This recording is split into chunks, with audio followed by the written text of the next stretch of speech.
Hello everyone and welcome to the class. बच्चों, आज की क्लास में हम लोग कॉम्प्लेक्स नंबर के कुछ इंपॉर्टेंट प्रॉब्लम को सॉल्व करेंगे।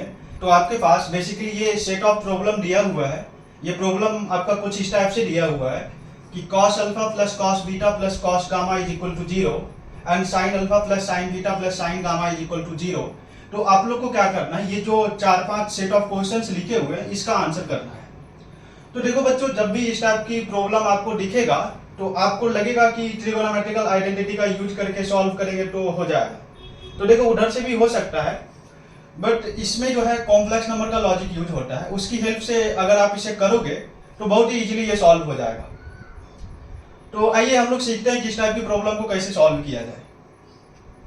तो यहाँ पे आप लोग देखोगे ना, तो आपके पास बेसिकली ये 3 एंगल्स दिए हुए हैं, अल्फा बीटा गामा। तो इसका मतलब क्या हुआ कि कहीं ना कहीं 3 कॉम्प्लेक्स नंबर होगा जिसका एम्पलीट्यूड जो होगा अल्फा बीटा गामा होगा। तो लाइक यहाँ से हम लोग ऐसा बोल सकते हैं ना कि हमारा कोई कॉम्प्लेक्स नंबर Z1 होगा जो किसके इक्वल होगा, cos alpha plus iota sine alpha. और मान लो एक दूसरा कॉम्प्लेक्स नंबर Z2 है जो कि कुछ इस तरह से है, cos beta plus iota sine beta. और मान लो तीसरा कॉम्प्लेक्स नंबर Z3 है जो है cos gamma plus iota sine gamma.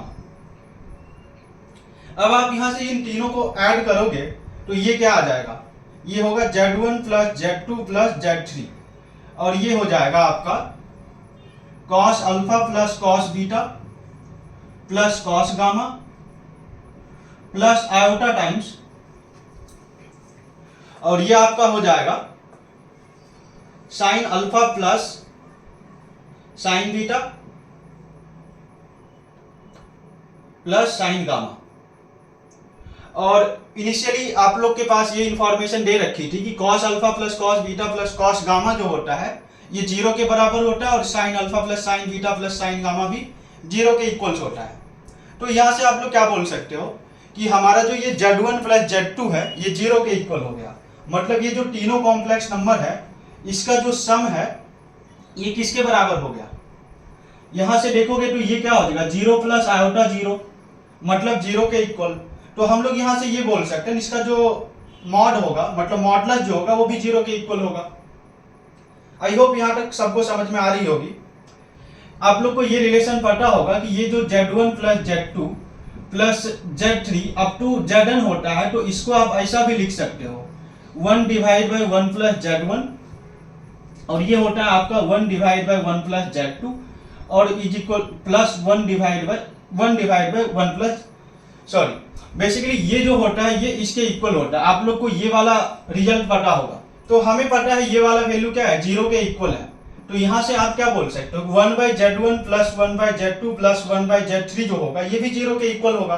तो आइए अब इसकी हेल्प से हम लोग इसको सॉल्व करते हैं। तो देखो इसको कैसे सॉल्व करोगे, हम लोग यहाँ से ऐसा बोल सकते हैं ना, ये जो Z1 plus Z2 plus Z3 का जो स्क्वायर होगा ये किसके इक्वल होगा, ये जो हो जाएगा आपका मॉड ऑफ Z1 का square plus mod of Z2 का square plus mod of Z3 का स्क्वायर।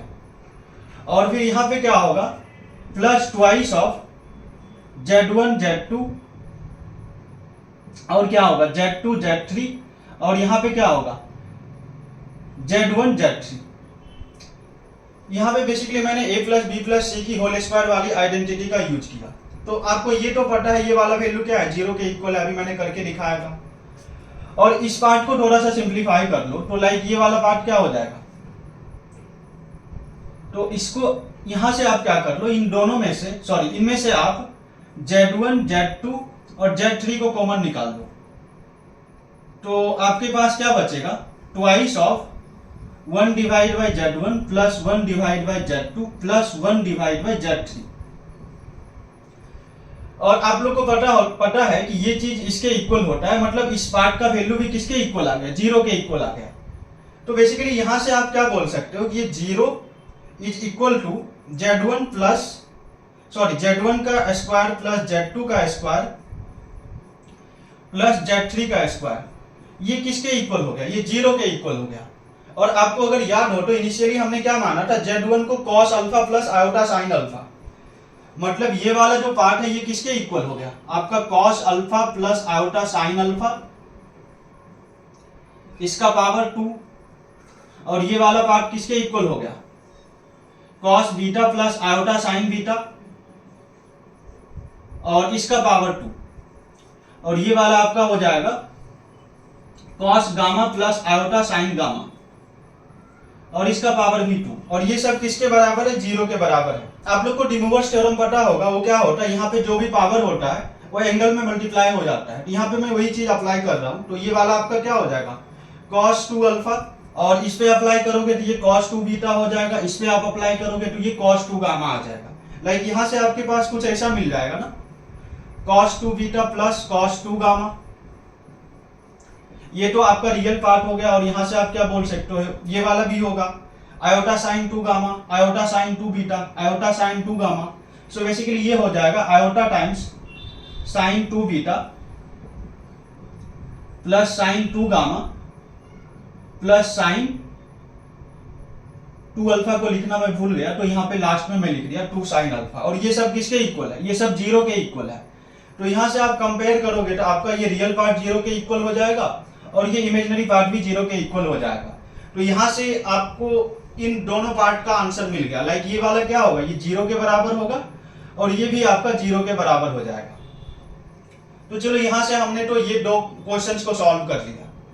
आप लोग को एक बेसिक फॉर्मूला पता होगा कि हमारा जो cos 2 थीटा होता है वो किसके इक्वल होता है, ये 2 cos स्क्वायर थीटा -1 के इक्वल होता है, या फिर इसी को आप ऐसा बोल लो कि 1 - 2 साइन स्क्वायर थीटा के इक्वल होता है। और आपको पता है कि cos 2 alpha plus cos 2 beta plus cos 2 gamma किसके इक्वल है, 0 के इक्वल है।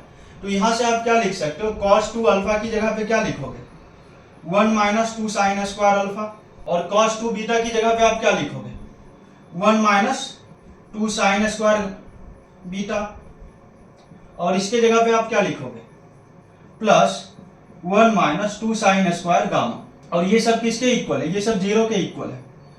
तो यहाँ से आप इसको सम कर लो, तो ये क्या हो जाएगा 3 - 2 टाइम्स, और यहाँ पे क्या हो जाएगा, हाँ ये पूरा पार्ट हो जाएगा।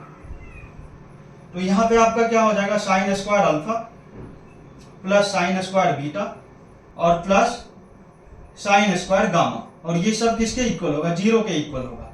तो यहाँ से आप क्या बोल सकते हो, इस पार्ट का जो वैल्यू आ जाएगा ये क्या आ जाएगा, 3/2 के इक्वल। इसी तरह आप इस पार्ट को भी सॉल्व कर सकते हो, डी वाले पार्ट को। इस केस में आपको ये वाला फॉर्मूला यूज करना पड़ जाएगा, और यहाँ से फिर से सेम रिजल्ट आ जाएगा।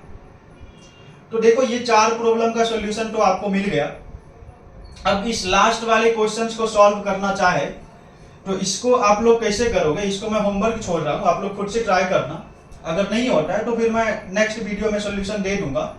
बट आपके लिए एक हिंट है, आप लोग को पता है कि ये जो हमारा Z1 plus Z2 plus Z3 जो है ये 0 के इक्वल है। अगर ये 0 के इक्वल है तो इसका क्यूब क्या हो जाएगा, Z1 plus Z2 plus Z3 का जब क्यूब करोगे तो ये क्या होता है, बेसिकली ये वाला जो पार्ट आपका हो जाएगा, और आपको पता ही है कि ये वाला पार्ट अपना 0 के इक्वल है। तो यहाँ से आप ये वाला पार्ट को सॉल्व करोगे ना, तो ये क्या आ जाएगा, Z1 का क्यूब प्लस Z2 का क्यूब प्लस Z3 का क्यूब, और ये किसके इक्वल हो जाएगा, 3 टाइम्स Z1 Z2 और ये Z3। और इस रिजल्ट का आप इस पे यूज करना तो आपका जो है इस वाले पार्ट का भी आंसर आ जाएगा। मतलब यहाँ पे बेसिकली ये आपको प्रूफ करना पड़ जाएगा। तो ये करके देख लेना, आई थिंक आपसे हो जाएगा। अगर नहीं होता है तो आप हमें कमेंट करना, मैं नेक्स्ट वीडियो में इस प्रॉब्लम का सॉल्यूशन अपलोड कर दूंगा। And thank you so much for watching this video.